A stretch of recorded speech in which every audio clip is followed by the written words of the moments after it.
બાપુ આપણે ઘણી વખત કહેતા હોઈએ છીએ કે કરેલા કર્મનો બદલો ચૂકવવો જ પડે. આના પરથી મને એક પ્રસંગ યાદ આવે છે. માંડવ્ય ઋષિ તપમાં લીન હોય છે ત્યારે અચાનક એના આશ્રમમાં 4 ચોર આવી અને સંતાઈ જાય છે. અને આ વાતની માંડવ્ય ઋષિને ખબર નથી હોતી. પાછળથી રાજાના સિપાહીઓ આવી આ 4 ચોર અને માંડવ્ય ઋષિને પકડી અને રાજાને પાસે રજૂ કરે છે. રાજા આ 5-5ને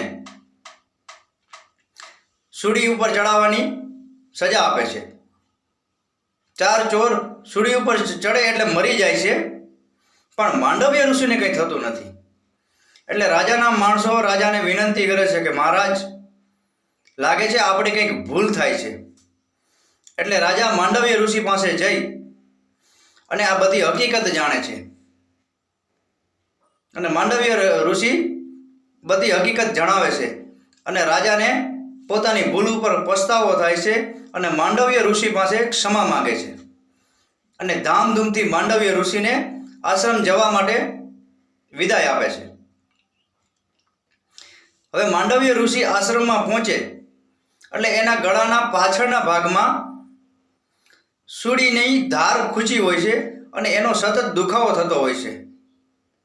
એટલે એ યમરાજ પાસે જઈ અને પૂછે છે કે હે યમરાજ, મેં ક્યાંય અનીતિ નથી કરી, મેં ક્યારેય કોઈ અધર્મ નથી કર્યો, મેં કોઈ પાપ નથી કર્યું, છતાં મને આ સજા શા માટે?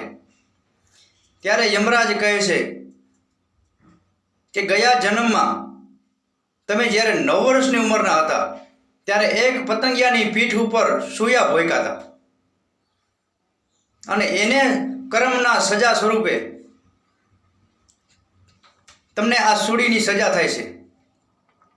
અને ત્યારે માંડવ્ય ઋષિ કહે છે કે શાસ્ત્રમાં તો બાળક 12 વર્ષનું થાય ત્યાં સુધી એને કર્મ નથી લાગતું એવું લખ્યું છે, પણ મારી ઉંમર તો 9 વર્ષની હતી, તો મને આટલી આકરી સજા શા માટે?